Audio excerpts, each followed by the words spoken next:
Welcome to It's No Secret, a podcast for Kiwis who want their money questions answered. Ready, steady, go. This podcast will answer the money questions you may or may not have on your mind. We'll talk to real Kiwis and share truths about our own financial lives. Both the successes and the failures. Because the truth is, there is no secret to achieving financial freedom. Hello and welcome to It's No Secret. I'm Christine. And I'm Kat. And today is Valentine's Day. Well, is it? Because I feel like this is coming out on Monday and Valentine's Day is on Wednesday. I thought it was coming out on Wednesday. Is it not on Wednesday? I thought it was Wednesday. Next Wednesday's Valentine's. Yeah. It's in the calendar for Monday. No, I know, but I think it just needs to be moved around. Oh, I love this team argument that we should absolutely keep in the pod. Welcome to how we operate, yes. Okay. So hopefully today is the right day. And it is Valentine's Day. It's, happy day of love. So naturally we thought we would do an episode on the cost of love. Now the cost of love sounds a little bit negative, but that's not what this podcast is going to be. There's probably going to be some realities of the cost of dating and the cost of, being in a relationship, but also there's a lot of great things that come from combining money and things like that. So we're going to talk about everything encompassed in that today, which is very exciting. And then I also have here, what about Galentines? So we're probably not going to talk about that, but just need to remember that there's that too. So to kick off, why talk about this and why is it even important to talk about money in relationships? Well, there's a lot of research that shows that couples who talk about money report being happier than those who don't.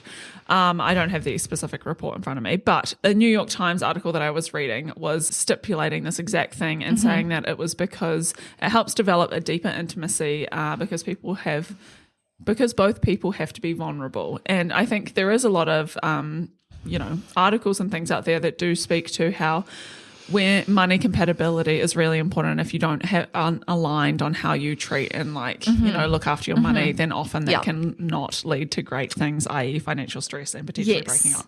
Well, yes, exactly. Yeah. Any initial thoughts? Well, great source of argument if you're not talking about money, right? And so I think it's if you do talk about it, then you have the positive of saying, well, we have a deeper level of intimacy because we have to be vulnerable about money. But then you also have the double negative that if you're not talking about it, it's possibly then also a cause of stress and argument and challenge, which is not a nice place to be. No, keeping your head in the sand is not great. Yes, yes, exactly. But there is also, I think, obsessing. There's a line of obsessing of talking about money and letting that drive a lot in your relationship. Yeah. I can definitely say that Ollie and I have felt victim to that at certain points where we can just be a little bit too fixated on it even. And I think that is in part maybe because we don't have combined finances, that we're still semi-operating as two individuals in a relationship. Yeah. But we'll get into combining finances soon. Okay, great. So positives of combining money in relationships. Tell me more. Are there any? Because I do not currently have this. Well, I would say that there are. I mean, it's obviously not a one-size-fits-all situation, and absolutely you do come across people that have been happily married or running a household together for a really long period of time and they don't have any combined finances. They still contribute their version of rent for their mortgage or whatever to a certain account and split that. I think the thing with not combining money, though, that then is the challenge that some people overlook is if you are, and I'll put you and Ollie in the hot seat, if you are contributing to joint expenses, you then have to have the conversation around what's a fair split between that, because whilst use might be 50-50, financial resource might not be allocated 50-50 between how much money each of those individuals have. Yeah. And so does that need to factor in? And I think particularly when we talk about lovely things like Valentine's Day and then spending money on discretionary items, how do you then do that? Because as an example, lots of people I'll use a personal example. So when Luke and I first started dating, he took it upon himself to start this tradition where he would buy me 3 birthday presents. Oh, cute. Yeah, which was that from you, Luke. Really lovely. So exactly. He just that loves, it really speaks to Luke as well. Yeah, it does. But it's okay, this is setting a standard where I remember at that point in time, he was probably on an income of 160K plus Australian dollars plus overtime. Yeah. I would have been earning somewhere in the realm of $80,000, maybe a bit less. And It's like, I can't reciprocate that. And I appreciate the generosity, but, you know, you have to be somewhat comfortable, and not everyone is, to have the conversation to be like, hey, I really love that you've done this for me, but I can't, you know, reciprocate that kind of generosity for your birthday. But then also playing that out across, well, we would go on holidays together, like, how do you split the cost of that? Because the holiday standard that Luke was used to going on, based on the fact that he'd been earning a significant more amount of money than me for a longer period of time, was much higher than the standard of holiday that I was used to going on. Yeah. And so it's also quite uncomfortable for them people to be like, I think you should pay more. Yeah. But maybe that's the reality. Also, what did you do? Like, you went on holidays, and then how did you split it? Were you like, That's a really great question. I think we still just did the, like, we each paid for our flights, because your flights are your flights. Like, that's kind of normal. Yeah. And then I think in, say, accommodation, we pretty much did like a 50-50 split. And I would say spending money was where it kind of got a bit grey in terms of, like, we wouldn't, you know, he would probably pay for more things when we were like in the other country, and paying for like dinners and that kind of stuff was a bit easier. Oh, yeah. Okay. Yeah. I can also see how that would factor in like the split with accommodation as well, because there's such a scale of like luxe living or like falling at hostels. Yeah, exactly. Right, and I think, you know, both of us were on the same page of like talking about what style of accommodation, or, you know, what level of spending we were happy to spend. Yeah. And so then I think because we were in agreement on that, I didn't mind making it 50-50. But if it was one of those things where like Luke was pushing a certain standard that I didn't necessarily want, I would have no problems being like, okay, that's fine, but we can do that, but I need you to like maybe pay more for that. Or could we split this like 60-40 or 70-30? Yeah, nice. I have spoken to a lot of people who do this, where there's usually one person in the relationship who earns more, and they talk about splitting rent specifically. So in the everyday expenses, it's like they'll do 60-40. It's, I wouldn't say it's like 80-20, like that seems like quite off, but it's more around like just a little bit more to account.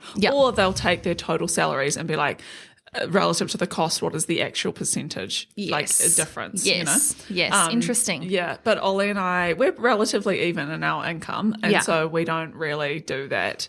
But we do have discussions around like things like the grocery bill. I like to buy more expensive food and like snacks and things like that. And he often is like, oh, if I was doing this by myself, I wouldn't buy those things. And so I don't want to. And so then I will usually pay more, but then with it creates a lot of admin as well, because then you're like, you know, can't eat my things. Well, yeah, and then he probably ends up eating them anyway. So it's like, you know? That's fair. But yeah, I was talking to my sister about this actually the other day, because she has the exact same thing where they have a shared account and then the two separate incomes, and she also likes buying more expensive food, and her partner doesn't, but in like replacement of that, he will buy food for lunch for the full week, whereas she then buys her lunches out, and so it's like a give and take. But then she's like, at the end of the day, are we just like splitting hairs, you know, like it's all going to come out in the wash, and we need to eat food to survive. So like exactly. And I think that's where like then there's a really strong argument to say having combined money, because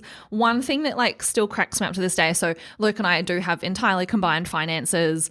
I will caveat that to say, because this has also been topical of like, I think we talked about it on the recent Q&A, the whole joint accounts versus not. Yes. Do you have it in both people's names? Like when we talk about we have combined finances, we do, but the only thing that is genuinely in our joint names, jointly owned, are our mortgages and all the bank accounts associated with our mortgage. Every other account, including our investments, like other savings accounts, I have a credit card in Australia, bank accounts in Australia that Luke, there's nothing to do with, you know, like if I wanted to, I could absolutely funnel money over there and like leave him, you know, but the thing is that we talk about all the money as one, but there are very few things that are genuinely jointly owned, because they're an absolute nightmare to set up. It's a pain in the ass.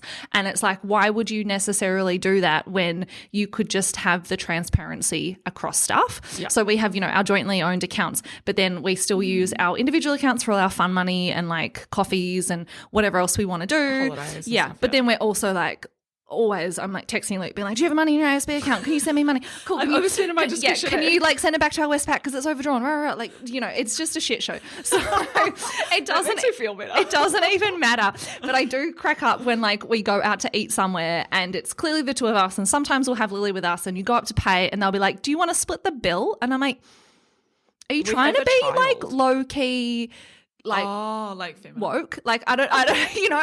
Sorry, but you know what I mean. It just cracks me up because I'm like, no, we do not. Like I'm not We one can of those just people all that, one. and that just makes me laugh because I'm like, I think it's just so much easier to be like, no, we both have a card associated with our joint account. Yeah. There are clear things that just get paid out of the joint account. There are clear things that get paid out of our individual accounts. But at the end of the day, it's like if Luke runs out of his fun money, I'm not going to stop him from buying things from the joint account either. Put it back. You know? Yeah. That I feel like that touches on kind of a perfect Segue? Yes, that's the word I was looking for. Thank you.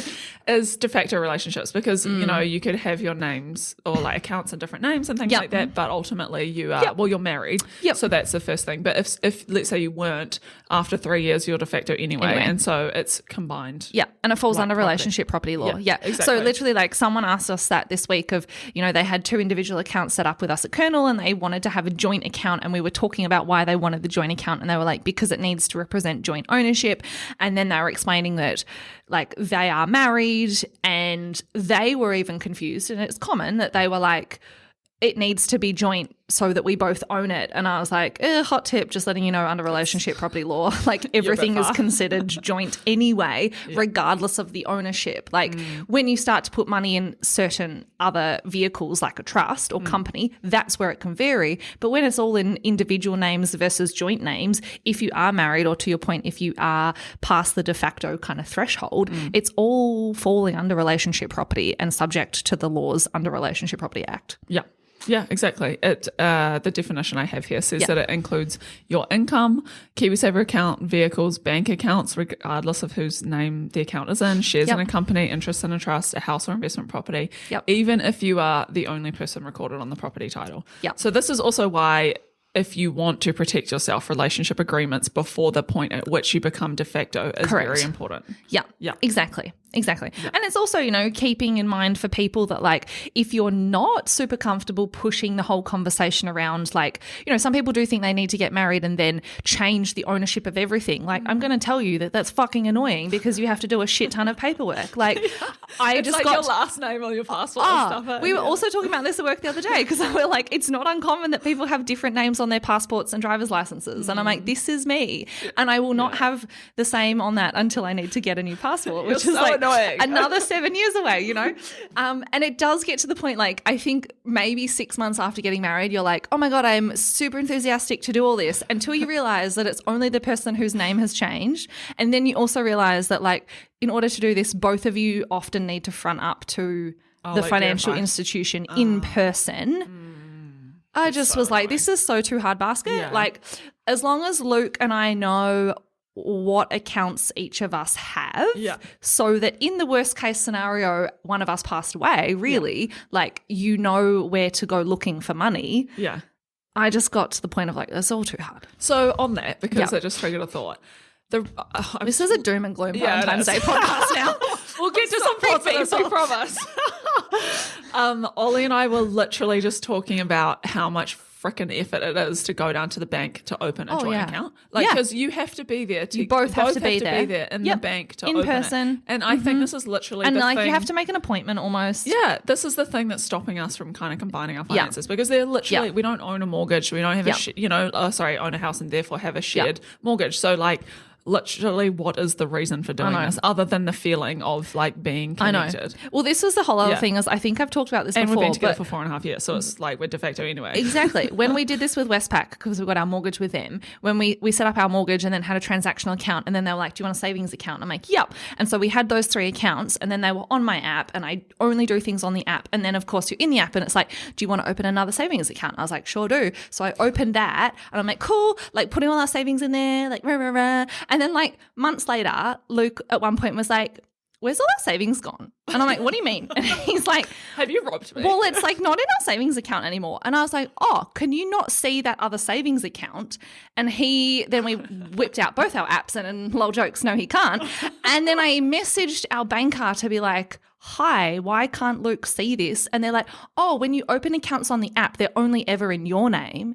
And to me, I was like, well, I don't understand because like everything is a joint account. So like, why isn't another joint account? And then they're like, oh no, to open a joint account, you have to both be present in the branch. Oh my gosh. Every time. Aren't the banks like Every making time. branches redundant anyway? Yeah. I'm sure ASB just closed like Correct. 3 of them. Yeah.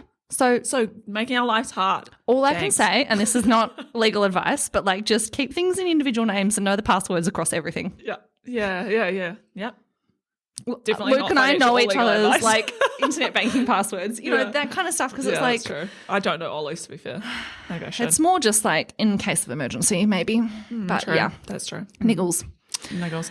Anyway, what else? Okay, so I guess I do have more questions that I've been pondering. I'm going to hijack past this. Okay, great. So, well, actually, you've kind of answered all of these. Is it archaic to expect one person in a relationship to pay for everything?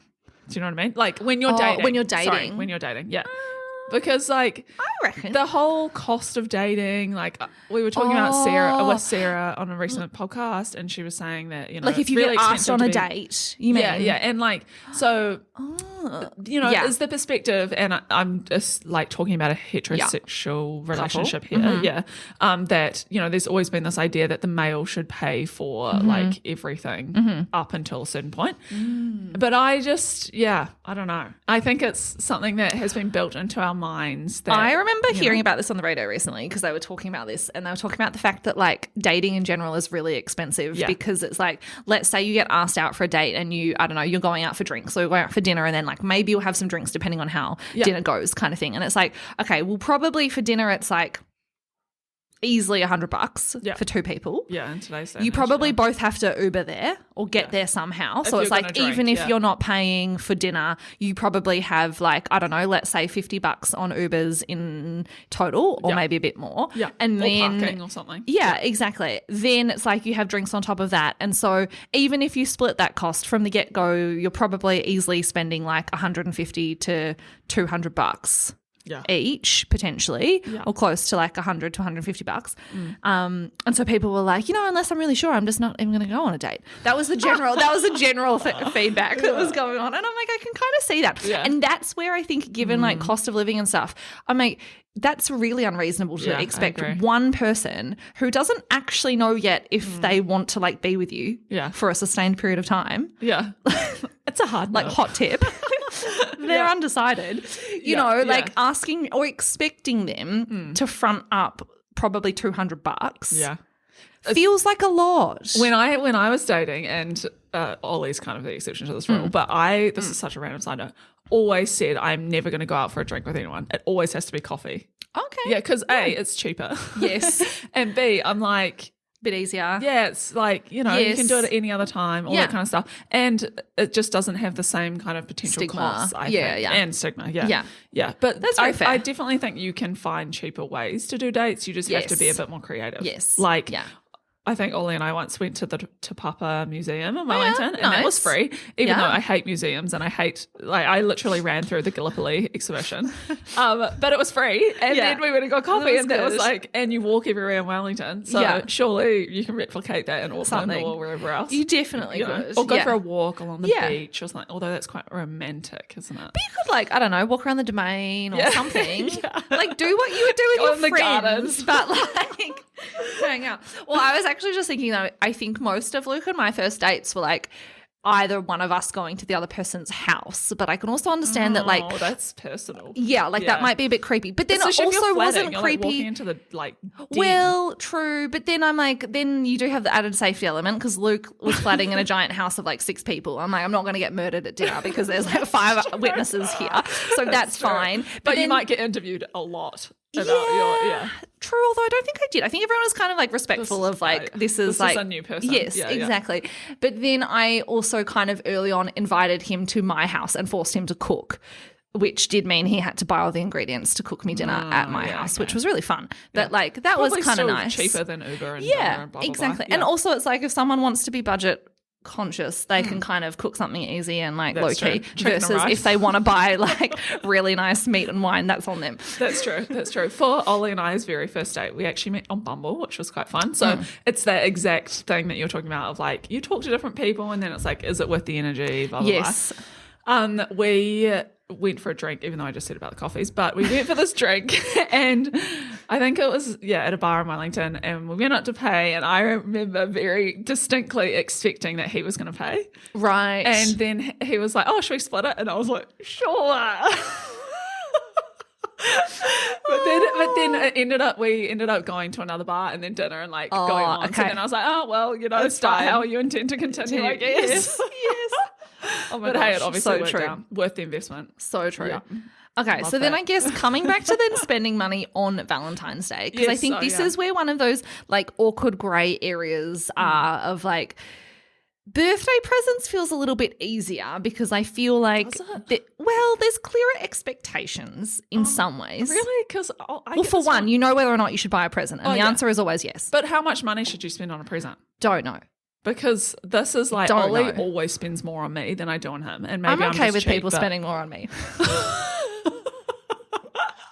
Like they do them. But it's like I always feel guilty because it's like we had this conversation about not spending so much money, Yeah. and then you just want to be really nice, and then Yeah. I'm like, oh, I feel like. But a what shit if person. they are saving more than you on purpose and then they've decided to use their savings on this expense? That's on them. That's true. But I'm also like, maybe you need to invest it in yourself. Because But that's you you're number one, deciding that and for I'm them. number two, right? Anyway, yeah. But I think the thing with like Valentine's Day specifically, or anniversaries could probably Yeah. be grouped into this, like particularly anniversaries before you're married, because I think okay. wedding anniversaries, that's also very complex, but there's maybe more of a defined standard around wedding anniversaries. But what Talk about to me like more. just dating anniversaries? Yeah, he always remembers and I always forget. But like, how do you know whether A, you're buying a Valentine's Day present or doing a Valentine's Day thing? Yeah. And then B, how do you know if you're doing the same on an anniversary? I literally have no idea. Right? Yeah, that's hard. Yeah. I part of me is like Valentine's Day is just a just commercialization naff. of Yeah. like of a day in the same way that Christmas is. And call me the Grinch, but I guess like, it also why depends. do you need to do it? I think it depends on like what stage of dating you're at, and if Yeah. you're still trying to like woo the person, or Yeah. if you're just like past the honeymoon phase.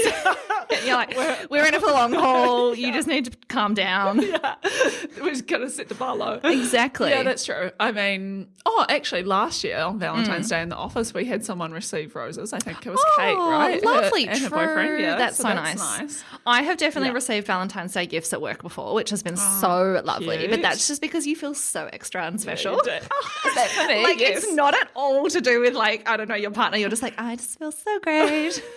Sending myself cupcakes. yeah, literally. So how much would you spend, do you reckon? How much I is a bunch of probably roses? almost wouldn't do it on Valentine's Day.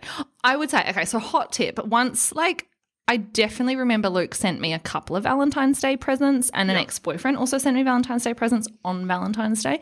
And I think once Luke and I started to be like a bit more serious, the easy way out of Valentine's Day is just to date a shift worker who has a very high probability of not being available on Valentine's Day to do Valentine's Day related activities. So then you can be like, well, we're not going to go out for dinner on Valentine's Day anyway, and like, you know, get into the hubbub. We'll just do something else. Yeah, and then forget about it, and then it never Yeah, happened. exactly. So I actually think next week Luke and I are playing golf. Oh, nice. And that was just predetermined. And then yesterday when we were talking about this episode, I was like, oh my God, I'm going to tell him that golf is for Valentine's Day. But it really isn't. Well, I mean, it's an activity anyway, but it's like, it's a Valentine's Day date. Like, you know, just making it That's up into true. something else. And then maybe we will buy a nice bottle of wine Yeah. to Also, have on that night, which is like, we would probably buy wine at some point in the week anyway. Let's just spend more on that week's wine. Yeah. Also, time can be a currency, right? Correct. And that's what Yeah. you're doing with golf. Yeah, exactly. You're paying the fee to, well, he maybe is, to go to the golf Exactly. place, right? Yeah, exactly. So you said that anniversaries are more complex when you're, Well, I think so Married. because, well, yes. are they just more important? But let's go back to like dating. Are you buying anniversary gifts? Not really. Are you doing wait. anniversary celebrations? Yeah, I think we go out for dinner. I'm just really terrible at anything milestones, whereas he's really good. And so shout out to Ollie for being really kind and lovely and me being terrible. But I think that regular people maybe do. Yeah. I feel like a dinner is kind of reasonable, I think, maybe, which like $100. And I would probably split it as well because it's like if the money's coming from the same place, I don't expect that Ollie would pay for out of his way. Yeah. If he wants to surprise me, then that's nice. Yeah. But there's no expectation. Yeah. No, that's fair. That's fair. I think that's probably about the same. And it's that like transition of, I think people get sucked in the like early stages of dating, which may last like years, right? Like it could happen in the first couple of years of you dating where you feel like you have to do all the things and it's really special. And then I feel like you hit this weird transition point. I don't really know when it happens, but just happens where then you're like, I'll just take that milestone and combine it into like whatever we would do. Yeah. I.e. it's like Luke and I are going away to Wellington this weekend for like date night. Cute. Because it's partly funded by Air New Zealand. Thanks them. But it's just one of those things that like in my mind I'm like, this is kind of also Valentine's Day. Like, you know, it's we're not going to do anything next week, or if it was close to our anniversary or coming up to our wedding anniversary, I'd be like, okay, we're not going to do a specific anniversary thing, but we'll make an effort to maybe like have a particular date night timed around that kind of thing. I can see how your wedding anniversary would be more of like a like celebration of your love, right? Although hot tip, like when you are then married, you have 2 anniversaries. This is also something I've debated with friends. And then well, yes, because also Luke tried a couple of years ago to be like, we have 1 anniversary now and it's our wedding. And I'm like, we absolutely do not, because we haven't been married for very long, but we've been together for quite a long time. And I do not want to be shortchanged. Like it's coming up to 10 years, mate. And at 10 years, some girl wants a present. Okay. But it's a big milestone. Correct. But if we are going off like wedding anniversary, we're only hitting 5. Yeah. Like, I don't want to be shortchanged the other 5-6 years that I've already put the hard yards in for. Thank you very much. Already like all those Valentine's days that I've accumulated. But I'm also guessing that at some point in time you then just forget about that, because I'm like, I think about my parents or friends that are in their 50s. They only reference their wedding anniversary because then you start to get to like meaningful years where it's like that weird transition, right? Yeah. Exactly. Yeah, fair. Yeah. We can't even decide on what our like dating anniversary is, because I think it's in July and he thinks it's in November. So we're like, if we can't even decide on that. I feel like this is everybody, right? Like this is every couple, surely. Yeah. Luke and I had the same, and then I remember like ages ago we just had to be like, okay, we're just agreeing that it's this date in August. Because it was like a very rogue date sometime between like August and September. And then we were like, no, it's this date. Okay. September 1st. Seems good. I think it's like, I actually think it's August 4th. You're going to hear from Luke if it's not, clearly. Exactly. Okay, so tips. Have we got tips? How can people save money? Is it about saving money? It's probably not. It's about spending in line with your money values. Yeah. But I have other questions first. Okay, right. So talking about your salary with the other person when you're dating. Yes. When do you do that? Because I was reading this New York Times article, and it was basically gave this example about, and this is obviously in the US, so, you know, connect the dots. Yeah. It was talking about how someone took the date's name, went to LinkedIn, looked at their job, went to Glassdoor, where you can review salaries and things. Oh, yeah. Looked up how much money they were making and then assessed whether they were like suitable partner for them. And then secondary question, and this is probably going to sound super superficial, but like to your point earlier of knowing where your lifestyle sits, what does how much someone gets paid and their current financial situation, if they're in huge debt and all that kind of stuff, like bringing that to a relationship. Because it's more than just salary, right? Yeah. Yeah. How does that play out? I think it's one of those things of like, if it's really important for you to talk openly about money and be transparent, I would kind of like, I mean, not lead with it on like your first date, but you would probably want to raise that topic at some fairly like early point, right? Because you're immediately going to find out whether or not this person is super uncomfortable even engaging in the conversation or has very different money views to you, which is probably an important like qualifier as to like whether or not you want to continue dating them. Because I think half the problem that people have is like they just delay having any form of money conversation until they have a material moment in time, which for a lot of people can be like them getting engaged. Yeah. Or buying a house. Or like having a baby, depending on what order that happens in, to then talk about money. And it's like, well, shit, like the thing's already upon you. You don't have a lot of time to actually like course correct or get on the same page at that point. And then, of course, you know, you don't want resentment to build around anything. And I think going back to the convo we were having of like, how do you split expenses between even say a holiday?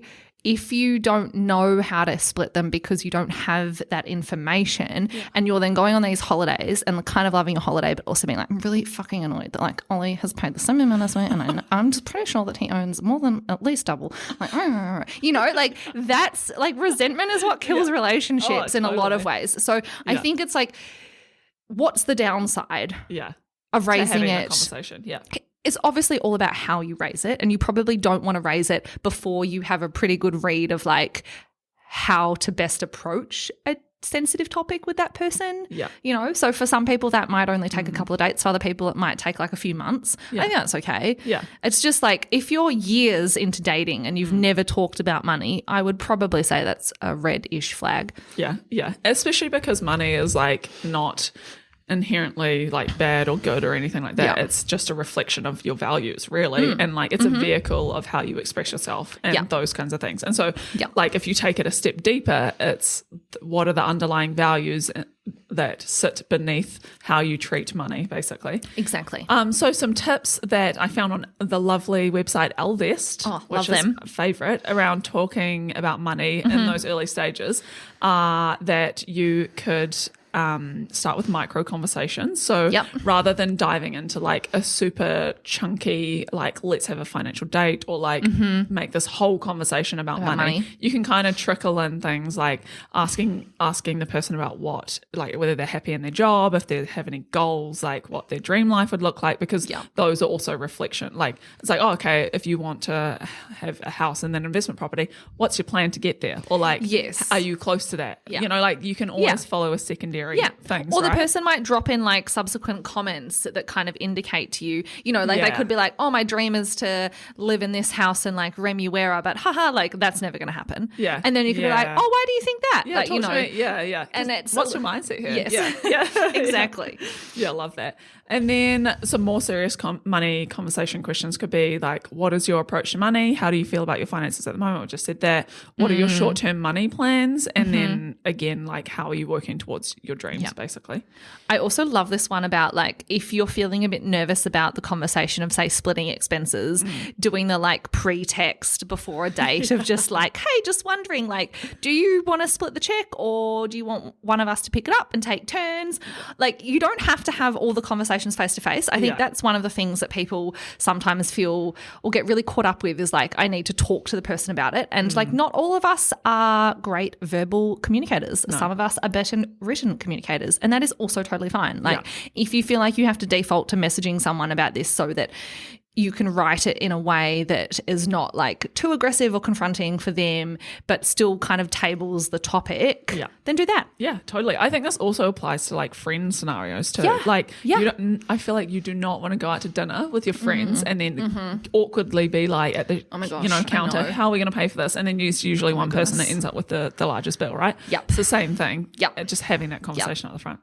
We have the same dilemma just on the friends thing, going on just a little tangent of like, we have a group of friends that love to do BYOs and it's really nice because like naturally BYOs are quite cheap from a food point of view, usually based on the type of place you go to. It's like easy Asian food.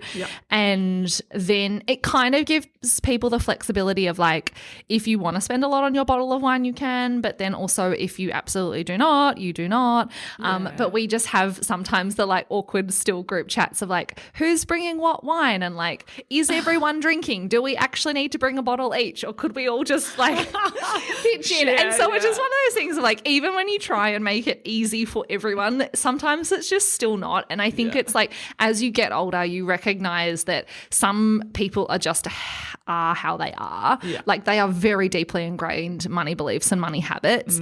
And sometimes it's just better to like cop it on the chin, because I can tell you as someone that's turning 35 and has known most of her school friends for 20 plus years, like they ain't changing.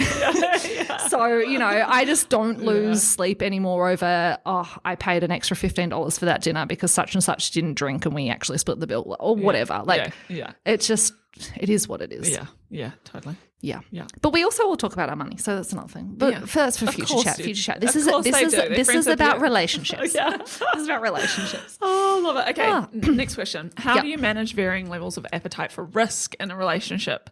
So let's say one person wants to invest aggressively or start a business and the other one doesn't.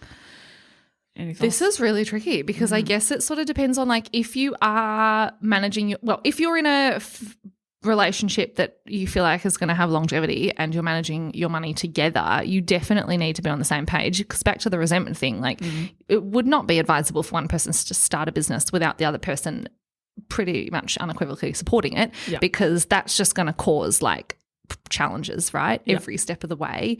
I think this is where like talking to an advisor or an accountant or a lawyer, like someone in your life that is just a third party that you need to talk to or you have a relationship with, or if you don't, like seeking out someone that is an advisor to kind of prompt those questions is a lot easier because sometimes it's like it's just really hard to get on the same page within your own conversation. Like I think of Luke and I all the time, the things that we like consistently argue about, whether it's money or not, is because each of us have a view where it's like we're quite firm in what our view is. And it's like I hear what you're saying on your view, but I just can't calibrate that with mine. Yeah.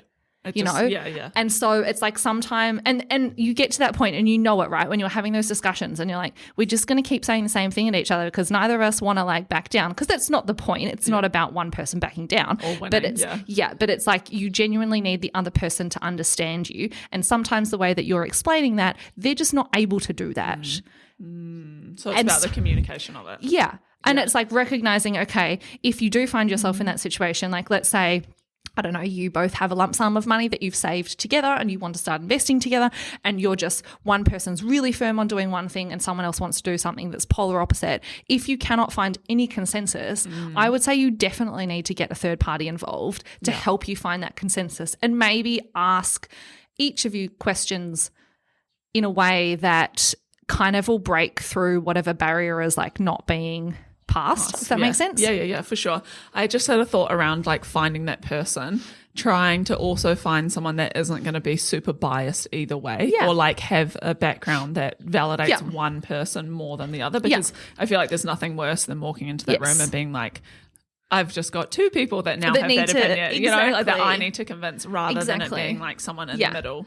And that's where I think like an advisor is good because they're not saying, you know, they're not a party that's perhaps skewed in either direction. Whereas like if it was a broker that you had a good relationship with and the conversation was between buying a property versus investing in shares, well, we're pretty sure that the broker's going to be somewhat aligned to one of those outcomes, you know, and so you need to sort of find someone that is somewhat neutral from the get-go to help just facilitate the conversation. Yeah, because they like legally have to be unbiased, right? And objective. They can't push you into a specific product. And also it's like easier for that third party to point out the flaws of each person's argument than it is for you to point out the flaws of your partner's and for you to hear the flaws of your own. And I think that's where it's like if that's the communication breakdown that's happening, having that third person have that conversation because then you have to justify to them. I'm not justifying to Luke. I'm having to justify to someone else and he just gets to hear that. Yeah. And then it can make me realize like, okay, I can now see the point. Because they, this is maybe not the idea that I thought it was. Like they've pointed out some things that I haven't considered and I can see where now Luke maybe has hesitations. Yeah. Love it. Love it. Great. Yeah. Okay, cool. So should we round out with some general tips? Love this. For doing money and relationship well. Perfect. Number one, understand your underlying values that drive money/spending habits and then make sure that you are both aligned on these. So, you know, there's this common saying around like being a spender versus a saver and things like that. So maybe it's taking the time to ask why you have those values and then why it matters to you that that person shares them potentially. I would add to this and just say that most people in relationships probably don't explicitly ask the person that they're in a relationship with what their actual values are, because it's very, very easy to assume that because I am romantically involved in this person and I love them, we are therefore the same and we have things that are very similar. And I can tell you that as an advisor, I have seen time and time again that that's not actually the case. And when you force people to, like if you've done any of those exercises where it's basically like write down your top 5 values, whether it's like family, relationships, like achievement, status, integrity, exactly, like accountability, like social conscience, like whatever that, you can literally Google it and it'll give you a list of like the 100 things and then you pick your top 5, right? Yeah. I can pretty much guarantee you will not have a matching top 5. Yeah. But what you would want to hope is that you have some crossover, and ideally more than one thing crossing over. Yeah. And I think it's important, to your point of like understanding yours, but then actually asking what the other person's are, because they're going to spend money in line with their values. So sometimes that means you will be aligned because you will hopefully have some values that cross over, but it also may mean that you won't be. Yeah. Yeah. Yeah. And like I think about this playing out with Luke and I, where his number one really is family and relationships. And I have family and relationships on mine, but they probably vary a little bit on the scale of like where they sit, right? Yeah. So for him, it's like there's probably no limit to the amount of money he would spend on his family, right, if he could. Yeah. And I'm okay with some of that, but sometimes we need to discuss that because that's not exactly where it sits on my same like order of priorities, right? And so particularly because one of my highest priorities is like security. And so you can see then how they would play out as being like in contradiction or in challenge with each other, because he's trying to fulfill one of his primary values, which is very well placed and I can't take away from that. But how does that play out against like one of my primary values? Yeah. And so that has been super important for us to understand how you should give the other person space. Yeah. And when you're challenging them on things, what you also need to understand about like why they're doing what they're doing, because they're not doing it to like piss you off. Yeah. They're doing it for another reason. It also makes me think of love languages, because gifting is one love language, and that costs money versus quality time, which, doesn't always cost money, but can. And so I think understanding what those are or how they overlap and respecting each of them is important too. Yeah, exactly. Love that. Number 2, which we've also already kind of touched on, is cheap dates are possible too. Just get creative. Go for a walk around the park. I feel like this is one that also really plays out as a parent, because when you have a young child, you're like, I need to do all the free things because they need to be like entertained constantly. And like, I don't have budget to be paying for activities every day of the week. And it's that same kind of mentality of like, there are lots of, to your point, like lots of free fun things to do. Yeah. This is the one nice thing that I've done for Ollie. When we first started dating, as a present, I think it was Valentine's Day actually, I hand painted a card with scones on it, kind of like a stamp card, because he loves scones. And so then that was like, cute. This gives you 6 dates throughout the year that are just scones and coffee. Oh, fun. So rather than getting like a big, and then it's like, whole thing. Because I value quality time. And so then it's like integrating, and he loves cheese scones. So, win-win. Like win-win for everyone. Exactly. Number 3, protect yourself as an individual in the relationship. So what we mean by that, and we've kind of touched on this, is relationship agreements. So ensuring that if you are new to a relationship and if you are coming to the relationship with, a large asset base, or it's something that you value protecting or you don't want to maybe share or whatever, make sure you're protected. Same with a will, getting a will, and then also an emergency fund. I just added in terms of like, let's say if you were ever to want to get out of a relationship, having a bit of a buffer is probably a good thing. Really important. Love that. Yeah. Anything to add on that? No, that's great. Cool. And last one, which I appreciate might be coming from a place of privilege, but if possible, try to not let money be a reason to stay in an unhealthy relationship. Yeah. So that kind of like speaks to having an emergency fund, or, things like protecting your income as well, or like your career and things like that, because there's a lot of information out there around like what can happen financially when it goes, if you were south. Basically. Yeah. All the unexpected stuff happens. Yeah. Yeah, exactly. Yeah. Love that. And then there's obviously just talking about money, which we've talked about. Talking about money. Yeah. Starting the conversation. Yeah. It can be scary, but it gets easier. Yeah, exactly. Yeah. And it can be fun sometimes. Like today, hopefully. If you're the person in the relationship like us that loves talking about money, it can be fun for you. It may not be fun for the other person. Let's just caveat that. So You can gamify it, maybe. well, absolutely, absolutely. But for those of us that I guess are having a lovely Valentine's Day, Yes. live your best life. I don't think there's any like right or wrong way to, you know, approach these things. If this is absolutely how you enjoy spending money, then go nuts. And yeah, I think it's more around just figuring out what is important to you, what is important to the other person, and being comfortable having those conversations. Yes, love it. Great. Well, happy Love Day. Yes. And enjoy your day and your week. We will see you next week. And please DM us on the... Oh, we'd actually grams. love to hear about any thoughts on this podcast or any like... Any cost of relationship love challenges, stuff. come slide into the DMs. Yes, at It's No Secret NZ on Instagram. Love this. Until then, we will say see you later. I would love to be a money relationship counsellor, just as a would be total side note. Yeah. It'd be my best. If you want someone to be a third party, hit me up. Or don't. I don't know. You might get some hard truths. I mean, no, I would happily sit there and be like a money counsellor. I wonder if that's a thing. Anyway, I'll shut up now. Okay, bye. Have a great week. Bye.